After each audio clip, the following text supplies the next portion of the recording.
Government is giving a CGTMS scheme of 10 crore rupees to the startup. പൊന്നളിയ 1 ലക്ഷം മുതൽ 10 കോടി രൂപ വരെ വളരെ സിമ്പിളായിട്ട് നമ്മുടെ കയ്യിൽ നിന്നും യാതൊരു തരത്തിലുള്ള കൊളാട്ടലും കൊടുക്കാതെ, യാതൊരു തരത്തിലുള്ള ഡോക്യുമെന്റും കൊടുക്കാതെ, യാതൊരു തരത്തിലുള്ള ജാമ്യവും കൊടുക്കാതെ വളരെ സിമ്പിളായിട്ട് നമ്മുടെ ആധാർ കാർഡും പാൻ കാർഡും ലോൺ പ്രോജക്ട് റിപ്പോർട്ട് മാത്രം ഉപയോഗിച്ചുകൊണ്ട് വളരെ സിമ്പിളായി ലോൺ എടുക്കാൻ സാധിക്കുന്ന ഒരു കേന്ദ്ര ഗവൺമെന്റ് സ്കീമാണ്. ഞാൻ നേരത്തെ പറഞ്ഞ പോലെ 1 ലക്ഷം മുതൽ 10 കോടി രൂപ വരെയാണ് ഈ ഒരു സ്കീം പ്രകാരം കേന്ദ്ര ഗവൺമെന്റ് വിവിധ ബാങ്കുകൾ വഴി നമുക്ക് ലോൺ നൽകുന്നത്. ഞാൻ ഈ സ്ക്രീനിൽ കൊടുത്തിരിക്കുന്നതാണ് 1 ലക്ഷം മുതൽ 10 കോടി രൂപ വരെയുള്ള ഈ ഒരു ലോൺ സ്കീമിന്റെ ഇൻട്രസ്റ്റ് റേറ്റ് എന്ന് പറയുന്നത്.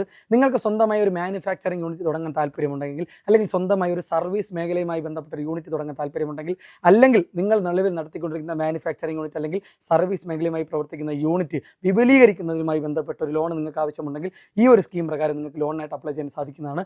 ഓൺലൈനായും ഓഫ്ലൈനായും ഈ ഒരു സ്കീമിന് അപ്ലൈ ചെയ്യാനായിട്ട് സാധിക്കുന്നതാണ്. ഓഫ്ലൈനായിട്ട് അപ്ലൈ ചെയ്യുന്നതായിരിക്കും ഏറ്റവും ഗുണകരം എന്ന് പറയുന്നത്.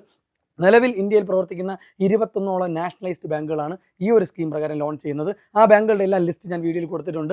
അതുമാത്രമല്ല, സ്വകാര്യ മേഖലയിൽ പ്രവർത്തിക്കുന്ന HDFC ബാങ്ക് അടക്കമുള്ള 20ഓളം സ്വകാര്യ മേഖലയിൽ പ്രവർത്തിക്കുന്ന ബാങ്കുകളും ഈ സ്കീം പ്രകാരം ലോണുകൾ നൽകുന്നുണ്ട്. അപ്പോൾ ആ സ്വകാര്യ മേഖലയിൽ പ്രവർത്തിക്കുന്ന ബാങ്കുകളുടെ ലിസ്റ്റ് ഞാൻ വീഡിയോയിൽ കൊടുത്തിട്ടുണ്ട്. ഞാൻ ഈ സ്ക്രീനിൽ കൊടുത്തിരിക്കുന്ന 41 ബാങ്കുകളുടെ ഏറ്റവും നിയറസ്റ്റ് ആയിട്ടുള്ള ബ്രാഞ്ചുകളിൽ കോൺടാക്ട് ചെയ്യുകയാണെന്നുണ്ടെങ്കിൽ 1 ലക്ഷം മുതൽ 10 കോടി രൂപ വരെ വളരെ സിമ്പിളായിട്ട് നിങ്ങൾക്ക് സ്വന്തമായി ഒരു ബിസിനസ് തുടങ്ങുന്നതിന് അല്ലെങ്കിൽ നിങ്ങളുടെ ബിസിനസ് ഡെവലപ്മെൻറ്റ് ചെയ്യുന്നതിന് എടുക്കാനായിട്ട് സാധിക്കുന്നതാണ്. കേരളത്തിൽ ഈ ഒരു സ്കീം അത്ര പോപ്പുലർ ഒന്നുമല്ല, കേന്ദ്ര ഗവൺമെന്റ് സ്കീം ആയതുകൊണ്ടായിരിക്കാം. എന്തായാലും ഇതുപോലെ ഇൻഫോർമേറ്റീവ് ആയിട്ടുള്ള വീഡിയോകൾക്ക് വേണ്ടി സയൻഫിക്സിന്റെ പേജ് ഒന്ന് ഫോളോ ചെയ്യുക. Thank you.